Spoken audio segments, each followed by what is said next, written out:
ऐसा क्यों आप लोगों को सुनने को मिलता है कि जद्दा एयरपोर्ट में आप उम्रा वीज़ा पे नहीं आ सकते, या फिर मदीना एयरपोर्ट में उम्रा वीज़ा में नहीं आ सकते, बाकी एयरपोर्ट में आ सकते हैं? उसके पीछे का कहानी क्या है? पहली बात ये डाउट क्लियर कर लीजिए कि आप उम्रा वीज़ा लेके सऊदी के किसी भी एयरपोर्ट में आ सकते हैं और किसी भी एयरपोर्ट से जा सकते हैं। गाका जो सिविल एविएशन अथॉरिटी है सऊदी का, उन्होंने ये सर्कुलर पब्लिश करा था 2 ढाई साल पहले, जिसमें ये क्लियरली लिखा हुआ है कि आप कौन से एयरपोर्ट से आपको किसी भी एयरपोर्ट से आ सकते हैं और किसी भी एयरपोर्ट से जा सकते हैं। अब ये सवाल है कि लोग ऐसे क्यों बोलते हैं कि भाई आप जद्दा मदीना नहीं आ सकते? वो एक शॉर्टकट बोल देते हैं आपको आपसे छुटकारा पाने के लिए, क्योंकि बहुत सारे जो एजेंसीज है जिनके पास बहुत काम है, उनके पास इतना टाइम नहीं है कि ये हर किसी को एक्सप्लेन करने लगे कि भाई जद्दा और मदीना में क्या इशू।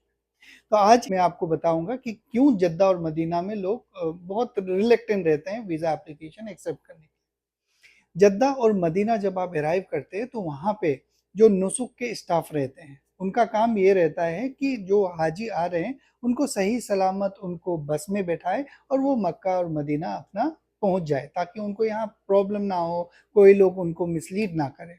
लेकिन कई बार ऐसा होता है कि जब जद्दा और मदीना में लोग आते हैं तो किसी के फैमिली जद्दा में ही रहता है या फिर मदीना में ही रहता है, वो मक्का नहीं जाते हैं। तो मक्का नहीं जाते हैं तो लोकल ट्रांसपोर्टेशन वो परचेज नहीं करते।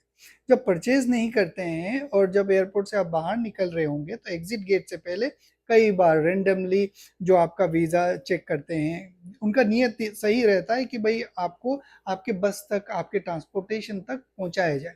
लेकिन हम तो ट्रांसपोर्टेशन लेते नहीं है। क्यों? क्योंकि हमें तो जद्दा ही रहना है। जब वो देखते हैं कि आपके पास ट्रांसपोर्टेशन नहीं है, वो वीज़ा का फोटोकॉपी पिक्चर ले लेते हैं या फिर बार कोड का फोटो ले लेते हैं। इसके बाद उस पे जो एजेंसी ने इशू करा था वीज़ा, उनको एक ट्रांसपोर्टेशन का पेनल्टी लगाते हैं, जिसको बोलता है नकाबा पेनल्टी। तो उस चीज़ को बचने के लिए लोग जद्दा और मदीना का बहुत रेयरली ही वीज़ा एप्लीकेशन एक्सेप्ट करते हैं। अब क्यों नहीं वो ट्रांसपोर्टेशन के साथ दे देते? इसीलिए नहीं देते, दो कारण है। पहली बात, अगर ट्रांसपोर्टेशन ऐड करेंगे तो ऐसे ही वीज़ा का कॉस्ट बढ़ जाता है। दूसरा, अगर ट्रांसपोर्टेशन के साथ अगर वीज़ा देंगे तो एक फॉलो अप, एक एंगेजमेंट बढ़ जाता है, क्योंकि जो ट्रांसपोर्टेशन का जो वाउचर आता है वो डिपार्चर से कुछ, अराइवल से कुछ घंटे पहले ही आता है, फिर उनको देना कई बार मिस हो जाता है। मुझे लगता है ये सारे चैलेंजेस होंगे, इसीलिए लोग बोलते हैं कि जद्दा और मदीना आप नहीं आ सकते, ताकि आप अपना उनसे छुटकारा पा सकें।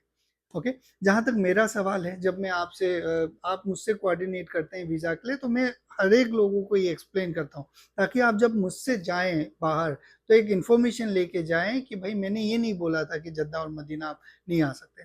मैंने क्यों बोला था कि मैं आपको वीज़ा जद्दा और मदीना का अप्लाई नहीं कर सकता हूँ, वो मैं उनको एक समरी दे देता हूँ।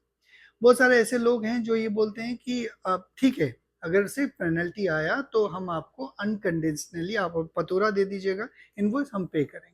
तो वो एक जेंटलमैन एग्रीमेंट रहता है लोगों को इशू करने का। लेकिन ये बता के देना बहुत जरूरी है, क्योंकि आपको ट्रांसपेरेंट रहना बहुत जरूरी है। ऐसा ना हो कि कई लोग आए एयरपोर्ट में, उनको अलग रख दिया गया, बाहर जो आदमी आपका इंतजार कर रहा है लेने के लिए, रिसीव करने के लिए, वो परेशान है कि बाकी लोग तो निकल गए, ये लोग निकले नहीं।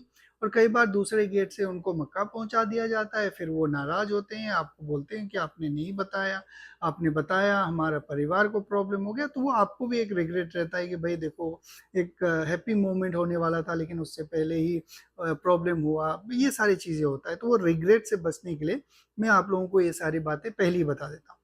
अगर आप लोगों को रियाद, दमाम या फिर नॉन जद्दा और मदीना अराइवल का अगर उम्रा वीज़ा अप्लाई करना है, तो इस व्हाट्सएप नंबर पे आप कांटेक्ट कर सकते हैं।